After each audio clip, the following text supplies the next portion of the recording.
టాలీవుడ్‌లో ఇంతవరకు సీనియర్ హీరోల్లో చూసుకుంటే అంటే మన సీనియర్ హీరోస్ ఉన్నారు కదా! వాళ్ళలో చూసుకుంటే హైయెస్ట్ కలెక్షన్స్ రికార్డ్ 'చిరంజీవి' గారి పేరు మీదే ఉంది.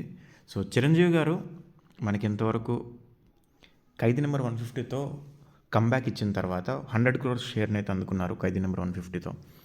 సో దాని తర్వాత మనకి నెక్స్ట్ వచ్చేసరికి 'వాల్తేరు వీరయ్యతో' 200 క్రోర్స్ గ్రాస్ మార్క్‌ని కూడా టచ్ చేశారు. సో ఇలాగ 100 క్రోర్స్ అండ్ 200 క్రోర్స్‌ని టచ్ చేసిన ఫస్ట్ సీనియర్ హీరో అయితే 'చిరంజీవి' గారు. సో దీని తర్వాత మనకి బాలకృష్ణ గారు వరుసగా 4 100 క్రోర్స్ మూవీస్ అయితే కొట్టారు కానీ 200 క్రోర్స్ మూవీ అయితే కొట్టలేదు ఇంతవరకు. బట్ ఇప్పుడు మనం చూసుకున్నట్లయితే మరో సీనియర్ హీరో ఈ రికార్డ్‌ని అయితే బ్రేక్ చేశారు. చూస్తున్నట్టుగా అయితే 'విక్టరీ వెంకటేష్' గారు ఒకేసారి చిరంజీవి గారికి సాధ్యమైన 2 రికార్డులను కూడా ఒకేసారి కొట్టినట్లుగా అయితే అర్థమవుతుంది.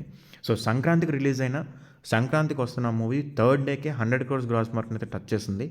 ఇప్పుడు ఆ మూవీ 200 క్రోర్స్ గ్రాస్‌కి అయితే చాలా దగ్గరలో ఉంది.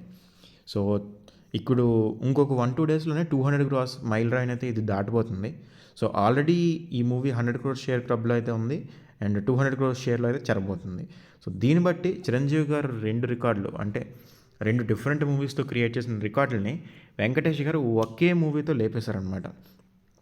సో ఇంతవరకు చిరంజీవి గారికి మాత్రమే సీనియర్ హీరోలో చిరంజీవి గారికి మాత్రమే 200 క్రోర్స్ మూవీ ఉంది. ఇప్పుడు వెంకటేష్ గారు కూడా ఆ లిస్టులో యాడ్ అవ్వబోతున్నారు. అండ్ చూస్తున్నట్లయితే సంక్రాంతికి వస్తున్నానికి మంచి ఊపు అయితే ఉంది. సో కలెక్షన్లు చాలా స్టడీగా వస్తున్నాయి, బాగా వస్తున్నాయి. సో ఫ్యామిలీ ఆడియన్స్ కూడా చాలా విపరీతంగా అయితే ఈ మూవీ వైపు వెళ్తున్నారు. సో ఇలాగే కంటిన్యూ అయితే ఫుల్ రన్‌లో ఇది 300 క్రోర్స్ గ్రాస్ మార్క్‌ని కూడా టచ్ చేసే ఛాన్స్ అయితే ఉంది. సో 300 క్రోర్స్ గ్రాస్‌ని గాని టచ్ చేసినట్లయితే మాత్రం వెంకటేష్ గారు మన సీనియర్ హీరోస్‌లో ఫస్ట్ 300 క్రోర్స్ మూవీని ఇచ్చినట్లుగా అయితే అవుతుంది.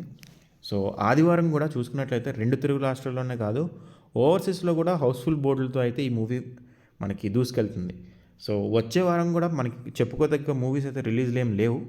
సో సెకండ్ వీక్ కూడా ఈ మూవీ ఫ్యామిలీ ఆడియన్స్‌ని అయితే అట్రాక్ట్ చేసే ఛాన్స్ ఉంది. అండ్ దీంతో పాటు మనం చూస్తున్నట్లయితే ఫ్యామిలీ ఆడియన్స్ కూడా చాలా విపరీతంగా అయితే ఈ మూవీ వైపు వెళ్తున్నారు. సో ఫుల్ రన్‌లో ఈ మూవీకి ఇంకా చాలా ఎక్కువగా అయితే